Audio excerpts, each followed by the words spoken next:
All right, welcome back, students.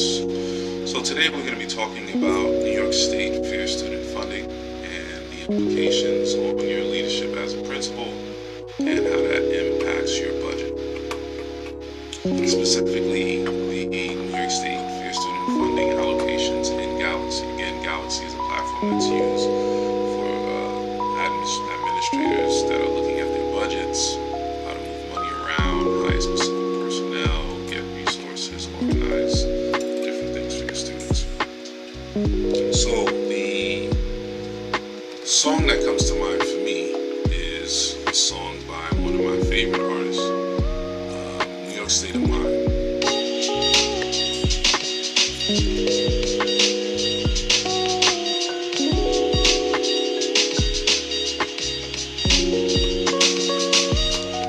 And Nas, he's one of my favorite artists. He's amazing. People always compare him to Jay-Z. But this song specifically, New York State of Mind, the connection that I make to it is there's a specific model that's used in New York City that's very unique and compared to many other school systems in many other states. And the reason that I say New York State of Mind is because the mindset of how administrators go about moving their money around is really important. Who are you using your funds for specifically? And it's kind of like the tale of two cities, to be honest with you, because there's some schools, based on their percentages, they have certain things they have to do with their budget in schools that they have more flexibility. Let's say that.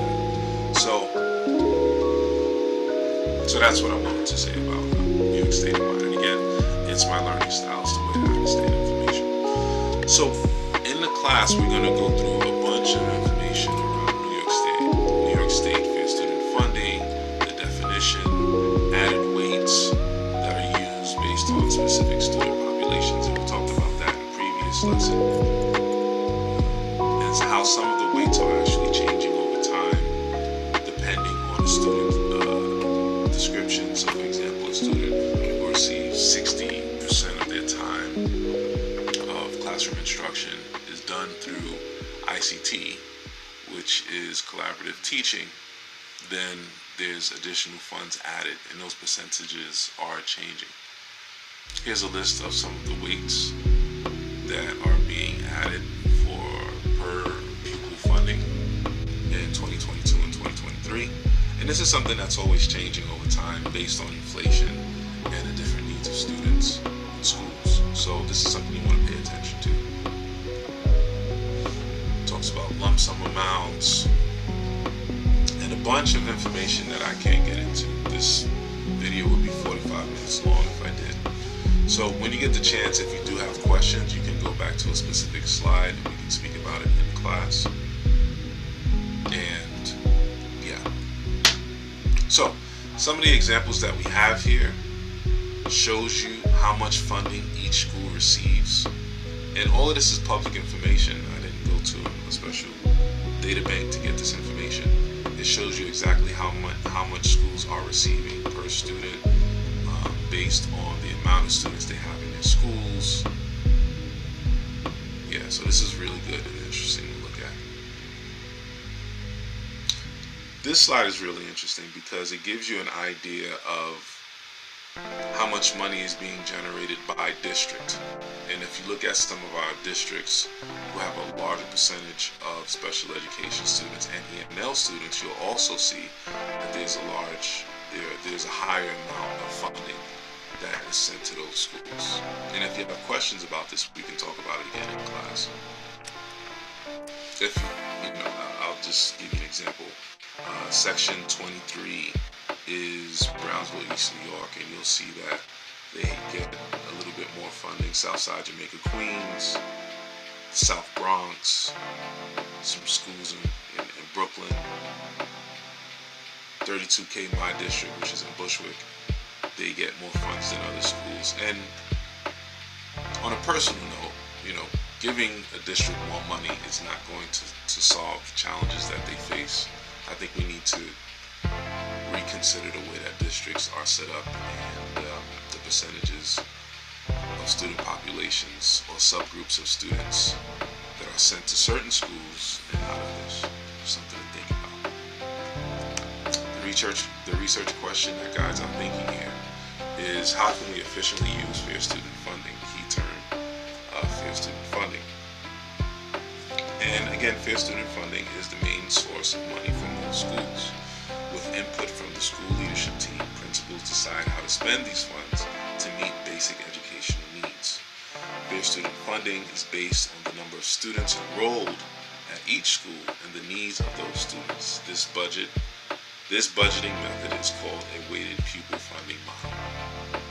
And the model is designed to ensure that the student that attends a public school on the Upper East Side receives just as much funds as a student who attends school in the Lower East Side.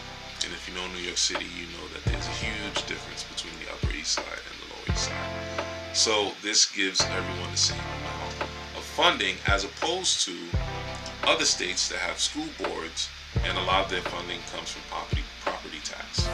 And so we're going to talk more about what that means for us in our school. Of note is that fair student funding allocations follow students. If you're a DOE student and you go to a specific school, the school will receive those funds.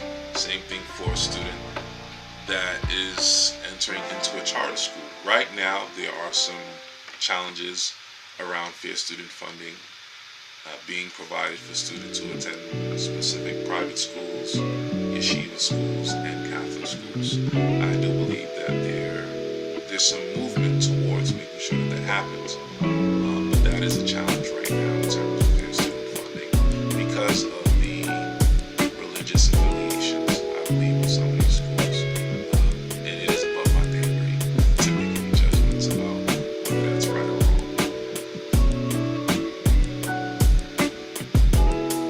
Problem of practice questions. And here we're going to go through a little exercise in class where we look at some of the needs of our schools and create programs based on the funds that you are given.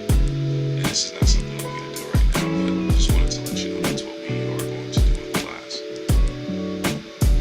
Something to think about is your needs assessment. It's a really cool thing to do. Now, all of us who are in the educational leadership program are more than likely applying for assistant principal and principal positions.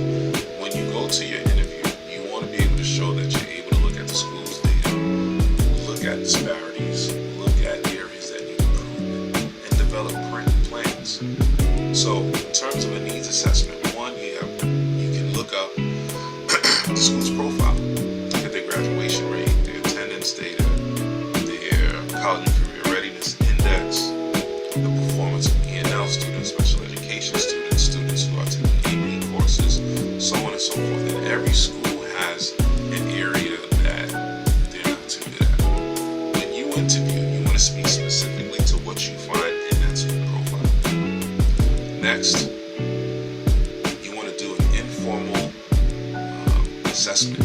If you are already in the school as a teacher and as an administrator, you want to ask teachers, hey, what do you think the school needs based on your observations in the classroom? Have interviews, have surveys where people can give their feedback without feeling like they're going to be penalized. Because people do want to give feedback, but it is a challenge because they feel like if they do so, it's going to turn into something negative. Once that happens, you look at your human resources, your technology, the funds you have available, you create calendars and schedules, which we're going to do in the class, and you create your programs. Then there is the personnel side. And the personnel side of this specific session talks about childhood experiences and leadership. And I posted this image of Nasir Jones from his album Illmatic, and to me, this picture is really significant. If you are into hip hop, this is like the blueprint of hip hop covers. And to me, this speaks a lot to how our childhood experiences can positively and negatively impact the way that we interact with folks as a leader. So I grew up in Brownsville, Brooklyn. I'm one of 3 sons. I'm a middle child. My father was in prison. Grew up in poverty. All of those different